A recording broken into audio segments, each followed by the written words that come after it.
बहू और बेटी की नौकरी। बेला भरी गर्मी में रसोई में रोटी बना रही होती है। तभी उसकी ननद बानी बैग लिए ऑफिस से आकर सोफे पर बैठ जाती है। इतने में शिल्पा किचन में काम कर रही बहू को आवाज लगाती है। बहू, हरी ओ बहू, बेला बहू जल्दी से पानी लेकर आ। सास की चिल्लाहट सुनकर बहू तवे पर चढ़ी रोटी छोड़कर ननद को पानी लाकर देती है। जैसे ही बानी पानी पीती है तो गुस्से से ग्लास फर्श पर फेंक कर कहती है, बेला भाभी, ये पानी ठंडा क्यों नहीं था? वो बानी में कामों में उलझकर फ्रिज के अंदर पानी की बोतल रखना भूल गई थी। याद क्या रहता है? अरे सारा दिन घर पर रह कर क्या मक्खियां मारती हो जो छोटी छोटी चीजें भूल जाती हो। ये 9-10 घंटे की नौकरी करके थक कर आओ और एक गिलास ठंडा पानी भी नसीब नहीं होता। नौकरी पेशा ननद बेचारी बेला पर रौब झाड़कर कमरे में चली गई, जिसके बाद सास भी बहू को सुनाना शुरू कर देती है। मेरी बेटी का मूड खराब करके तेरे कलेजे को ठंडक तो पड़ गई होगी बहू रानी। अब कड़ी कड़ी मेरा मुंह क्या देख रही है, जा जाकर उसके लिए ठंडा ठंडा मिल्क शेक बनाकर ला। अपनी सास की फटकार सुनकर बहू का मुंह उतर जाता है। शिल्पा शुरू से अपनी बहू और बेटी में फर्क करती आ रही थी, क्योंकि बेटी नौकरी करती थी इसलिए शिल्पा उसके हर नखरे उठाती, और वहीं बेचारी बहू सूरज उगने से पहले सुबह से उठकर रात ढलने तक एक पांव पर नौकरों की तरह नाचती। फिर भी सास की नजरों में बहू कामचोर थी और बेटी कामकाजी। ऐसे ही दिन बीतते हैं और महीने के आखिरी दिन में बेटी को सैलरी मिलती है, जिससे बेटी शॉपिंग पर खुलकर खर्च करती है और खिड़की के रास्ते कमरे में आती है। थैंक गॉड जो मैंने अपने रूम की विंडो लॉक नहीं लगाई थी, वरना अगर माँ ये सारी शॉपिंग बैग्स देख लेती तो फिर वो मेरी सैलरी पर सवाल उठाती और उन्हें पता चल जाता कि मैंने उन्हें सिर्फ अपनी आधी सैलरी के बारे में ही बताया है। बेटी सारे कपड़े कबर्ड में रखकर उदास सा मुंह बनाकर हॉल में आकर बैठ जाती है। अरे बानी बेटी, तू कब आई? माँ, ये लो मेरी सैलरी। बानी 10,000 रुपए माँ को देती है। अरे बेटी, सारी सैलरी मुझे क्यों दे रही है? खर्चे के लिए अपने पास रख। माँ, मैंने आपको बताया था ना कि आज मेरी एक फ्रेंड का बर्थडे है, मैं जाऊं? हाँ हाँ बेटी जा। बेटी रेडी होकर पार्टी के लिए निकल पड़ती है। बेटी को इतनी छूट देने का नतीजा ये निकलता है कि अब हर दिन कभी किटी पार्टी तो कभी लेट नाइट पब जाने लगी थी वो। एक दिन खाने की मेज पर ससुर और बेटे दोनों बैठकर खाना खा रहे थे। बहू कोने में खड़ी होकर घटी बड़ी देख रही थी। अरे बेला बहू, तू खड़ी क्यों है? हमारे साथ बैठकर खाना खा ले। अरे बहू कोई पहाड़ तोड़कर थोड़ी आई है, आप दोनों खाओ, बहू का क्या है, ये तो बाद में भी खा लेगी। अपनी सास की फर्क भरी बात बहू के मन को बहुत बुरी लगती है, जिससे उसकी आंखों में आंसू भर आते हैं। तभी अनुराग कहता है, माँ बानी कहाँ है? एक दिखाई नहीं दे रही। अब वो अपनी सहेलियों के साथ पार्टी के लिए गई है। अरे भाग्यवान, जब मैंने तुम्हें उस दिन समझाया था कि इतनी रात को बानी को घर से बाहर मत भेजना, फिर तुमने उसे क्यों जाने दिया?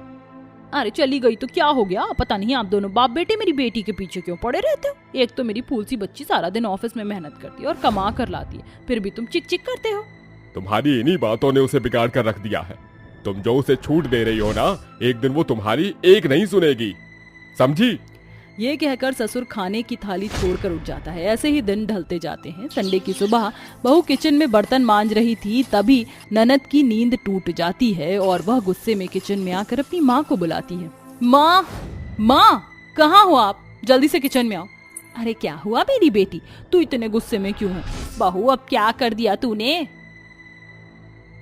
माँ जी, मैं तो अपना काम कर रही थी। बस करो भाभी, ज्यादा तेज मत बनो, समझी ना, हद होती है। अरे आप तो महीने के 300 दिन घर पर पड़ी रहती हो, मगर मुझे तो हफ्ते के 6 दिन जॉब पर जाना होता है। मुश्किल से एक संडे मिलता है, उसमें भी आप सुबह सुबह बर्तन की खिटपिट के लिए शुरू हो जाती हो। बानी, इसमें मेरी क्या गलती है? सासू माँ ही सुबह उठने को कहती है। बहू के इस कहे पर बेटी का पक्ष खींचते हुए सास कहती है, अरे तूने तो जैसे मेरी बात को गांठ बांध लिया। हर एक दिन जरा सा बर्तन देरी से धुल जाएगा तो कोई आफत खड़ी नहीं हो जाएगी।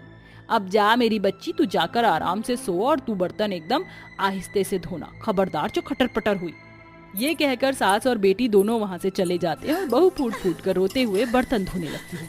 तभी टूटे बर्तन की पैनी से बहू का हाथ कट जाता है और वह दर्द के मारे तड़प उठती है। आह माँ, मेरा हाथ, मैं ये दर्द में तड़प रही हूँ, मगर सासू माँ मुझे देखने भी नहीं आई। वहीं अगर उनकी खुद की बेटी होती तो अलग बात होती। थोड़ी देर में सभी फ्रेश होकर मेज पर आकर बैठ जाते हैं। अरे बहू, जरा जल्दी से गर्मा गर्म चाय तो ले आ। बेला, साथ में चटपटे पकौड़े भी बना लाना। भाभी, मेरे लिए ब्रेकफास्ट में सैंडविच बना देना। सभी की फरमाइश सुनकर बहू चिढ़कर किचन से बाहर आकर बोलती है, आज मैं कुछ नहीं बनाने वाली। अरे बेला बहू, ये तुझे हो क्या गया है? माँ जी, मेरे हाथों में चोट लगी हुई है और फिर मैं तो हर दिन खाना बनाती हूँ। अगर एक दिन बानी खाना बना लेगी तो क्या हो जाएगा? मैं कोई खाना नहीं बनाने वाली, मैं अपने लिए स्विगी से खाना मंगा लूंगी। ये कहकर बेटी टेबल से उठकर चली गई। देख लिया भाग्यवान, तुम्हारी छूट का नतीजा। आज तुम्हारी बेटी से एक दिन भी खाना ना बनाया गया। अरे तुम तो चुप ही करो। एक तो मेरी फूल सी बच्ची घर का खर्चा उठा रही है और अब खाना भी वही बनाए, तो ये लाडो रानी घर में रहकर क्या गुइयां छीलेंगी? माँ जी, आपको कभी भी बानी की कोई बुराई नजर नहीं आती, इसीलिए कि वो आपकी बेटी है और कमा कर ला रही है। तो फिर कल से मैं भी नौकरी करूंगी ताकि मुझे भी इज्जत मिले। अच्छा, तो अब तू मेरी बेटी की बराबरी करेगी? नौकरी करना कोई बच्चों का खेल नहीं है, समझी? रसोई के 4 बर्तन घिसने और कच्चा पक्का खाना बनाने में तो तू सारा दिन बिता देती है। नौकरी क्या खाक करेगी? बढ़िया है नौकरी वाली। हाँ। सास की इस बात पर बहुत चुप हो जाती है और ऐसे ही दिन बीतते हैं। बेटी मजे से ऑफिस में आरामदायक चेयर पर पैर चढ़ाकर लैपटॉप पर लगी रहती। वहीं बहू सुबह उठती, सफाई करती, सभी के कपड़े धोती और भरी गर्मी में पसीने से भीग कर खाना बनाती। फिर एक दिन बहू की तबीयत इतनी बिगड़ जाती है कि उसका बिस्तर से उठना भी मुश्किल हो जाता है। ऐसे में सास बेटी से बोलती है, बेटी तेरी भाभी की तबीयत बड़ी खराब है, इसलिए आज तू ऑफिस से छुट्टी ले ले। माँ, मैं कोई कारखाने में काम नहीं करती जो जब मन चाहे मुंह उठाकर छुट्टी मांग ली, और वैसे भी ये घर के काम मेरे बस की नहीं है, मैं जा रही हूँ। बेटी बूढ़ी माँ पर घर का सारा काम छोड़कर नौकरी करने चली गई। सास किचन में आई तो गंदे बर्तनों का ढेर लगा हुआ था और सास ने बर्तन धोना शुरू किया। तभी बेटा आया। माँ, कुछ देर में मुझे और पिताजी को काम पर जाना है, नाश्ता बना कि नहीं? बस बना रही हूँ बेटा। फिर सास जल्दी जल्दी नाश्ता बनाने लगती है, जिससे शिल्पा का हाथ जल जाता है और जैसे ही वो सोफे पर आकर बैठती है तो पूरा घर बिखरा हुआ ये देखकर शिल्पा सफाई करने लगती है और घर का सारा काम खत्म करते हुए सुबह से शाम ढल जाती है। इस पर शिल्पा को अपनी बहू की मेहनत पता चलती है। मैं हमेशा बहू को बोलती हूँ कि घर में कोई काम नहीं। सास बनने के बाद मेरे मन से ये एहसास मिट गया था कि बहू पर कितनी जिम्मेदारियां होती हैं। बहू सुबह उठकर काम करती है, सभी के लिए नाश्ता बनाती है, फिर भी मैंने उसकी कदर नहीं की। उसे सुनाती रही, फिर भी वो चुपचाप सुनती है। बेचारी बहू कुछ भी नहीं बोलती, मगर बेटी तो एक बात भी बर्दाश्त नहीं करती। सारा दिन घर के कामों में उलझे रहने के बाद शिल्पा को बहू की मेहनत का मोल पता चलता है और अब वह अपनी बहू के साथ कामों में खुद ही हाथ बटाती। ये देखकर बेला की ननद भी घर के कामों में धीरे धीरे ढलने लगी। अब वह नौकरी करने के साथ घर के काम भी करती। शिल्पा का नजरिया पहले जैसा नहीं रहा। उसके लिए अब नौकरी करने वाली बेटी से घर की जिम्मेदारी संभालने वाली बहू की मेहनत कहीं बढ़कर थी। शिल्पा के लिए अब उसकी बहू और बेटी बराबर हैं। अरे बहू, ये ले, मैं सब्जी ले आई हूँ, जल्दी से खाना बना ले, विक्रम भी काम पर से आता ही होगा। ठीक है माँ, मैं अभी बना देती हूँ। गायत्री की बात मानकर श्वेता रसोई में चूल्हा जलाती है और घिया की सब्जी बनाने लगती है। कुछ ही देर में श्वेता की ननद तनीषा आती है और अपनी भाभी से पूछती है, क्या बना रही हो भाभी जी? माँ जी ने घिया लाकर दिया था, बस वही बना रही हूँ। लेकिन घिया तो मैं खाती ही नहीं हूँ, आप मेरी पसंद की सब्जी क्यों नहीं बनाती हो? गायत्री उसकी बातें सुनकर कहती है, अरे बेटी, तू तो जानती है ना कितनी परेशानी चल रही है इस समय हमारी जिंदगी में, तुझे थोड़ा सा देखभाल करके बोलना चाहिए। ऐसी बात है तो ठीक है, मैं अपने कमरे में जा रही हूँ, आज मैं खाना खाऊंगी ही नहीं। ऐसा कहकर तनीषा अपने कमरे में चली जाती है। जब से विक्रम जी की नौकरी से उनकी पोजीशन घट गई है, तब से ही घर में परेशानियां आती जा रही हैं। चिंता मत कर बहू, एक ना एक दिन ये परेशानियां खत्म हो ही जाएंगी। ऐसा कहकर गायत्री भी चली जाती है और श्वेता सबके लिए घिया की सब्जी और रोटी बना लेती है, जिसके बाद वह टेबल पर लगा देती है। तनीषा, चलो घिया की सब्जी खा लो आज, कल तुम्हारे भैया से तुम्हारे पसंद की सब्जी मंगवा दूंगी, तुम वही खा लेना जो तुम्हारा दिल करेगा। श्वेता की बात मानकर तनीषा खाने की टेबल पर आ जाती है, जहाँ गायत्री और वीरेंद्र बैठे होते हैं। बाबूजी, खाना शुरू करिए ना, आप खाना क्यों नहीं खा रहे हो? अरे बहू, तुम तो जानती हो ना, जब तक विक्रम नहीं आएगा तब तक मैं खाना नहीं खाऊंगा। अरे उसे आ जाने दो, उसके बाद ही खाना खाऊंगा। देखा ना माँ जी आपने, ये बाप बेटे का प्यार कितना ही अलग है। श्वेता की बातों पर गायत्री हंस पड़ती है, लेकिन तभी वहाँ पर विक्रम ड्यूटी से आ जाता है। उसका मायूस उतरा हुआ चेहरा देखकर घर के सभी लोग उससे पूछते हैं, क्या हुआ बेटा, तुम बहुत उदास नजर आ रहे हो, क्या तुम मुझे अपनी परेशानी के बारे में कुछ बताओगे? बताने लायक कुछ है ही नहीं माँ, मेरी नौकरी छूट गई है। ये सुनते ही घर के सभी सदस्य हैरान रह जाते हैं। अरे ये तू क्या कह रहा है बेटा? अरे अगर तेरी नौकरी छूट गई तो अब हमारा क्या होगा? इस घर में करता धरता तो तू ही है। चिंता मत करो पिताजी, मैं कहीं ना कहीं नौकरी ढूंढ ही लूंगा। उस दिन कोई भी ढंग से खाना नहीं खाता, या फिर ये समझ लो वो उनका आखिरी खाना था। अगले दिन घर पर कमेटी वाले आ जाते हैं। देखो, आपके बेटे ने अपनी शादी के लिए कर्जा उठाया था, अब उसकी भरपाई तो करनी होगी। सुना है आपके बेटे की अब नौकरी भी छूट गई है, वो कर्जा कैसे चुका पाएगा, इसलिए हम इस घर की नीलामी के लिए आए हैं। दुर्योधन ऐसा कहकर घर की नीलामी शुरू कर देता है। अरे ऐसा मत कीजिए, हमारे पास इस घर के अलावा और कुछ नहीं है। देखिए भाई साहब, इसमें मैं तुम्हारा साथ नहीं दे सकता, ये तो कंपनी वालों का फैसला है। तुम्हारे घर की नीलामी तो होकर ही रहेगी। कुछ ही देर में उनके घर की नीलामी हो जाती है, जिसके चलते वो अपना जरूरी सामान घर से निकाल लेते हैं और एक किराए के मकान पर जाकर रहने लगते हैं। अगर भैया को नौकरी नहीं मिल रही तो क्यों ना मैं ही नौकरी ढूंढ लूं, वैसे भी सारा दिन तो मैं घर पर ही रहती हूँ। लेकिन बिटिया, अभी तो तुम्हारी पढ़ाई भी पूरी नहीं हुई है। तुम अभी पहले अपनी पढ़ाई पूरी कर लो, उसके बाद नौकरी के बारे में सोचना। पिताजी, पढ़ाई के लिए पैसा कहाँ से आएगा?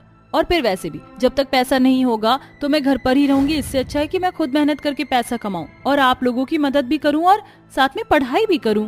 तनीषा अपने डॉक्यूमेंट्स लाती है और ऐसा कहने के बाद नौकरी ढूंढने के लिए निकल जाती है। सुबह से शाम हो जाती है और धूप में यहाँ से वहाँ काम ढूंढते ढूंढते उसकी हालत खराब हो जाती है। हे भगवान, कहीं भी काम नहीं मिल रहा है, शाम भी हो गई है, अब मुझे घर वापस चले जाना चाहिए। तनीषा ऐसा कहने के बाद वापस अपने घर आ जाती है, जहां उसके भैया की लड़ाई उसके मकान मालिक से हो रही होती है। आपको मेरी बात समझ क्यों नहीं आती है? अभी हमारे पास पैसे नहीं है, लेकिन जैसे ही पैसे आएंगे तो हम तुम्हारे पैसे दे देंगे। तुम जैसे गरीबों से किराया तक नहीं दिया जाता, किसी के घर में किराए पर क्यों रहते हो? अगर मुझे मेरा किराया नहीं मिला तो सोच लेना, इस घर से धक्के मार कर निकाल दूंगा तुम्हें।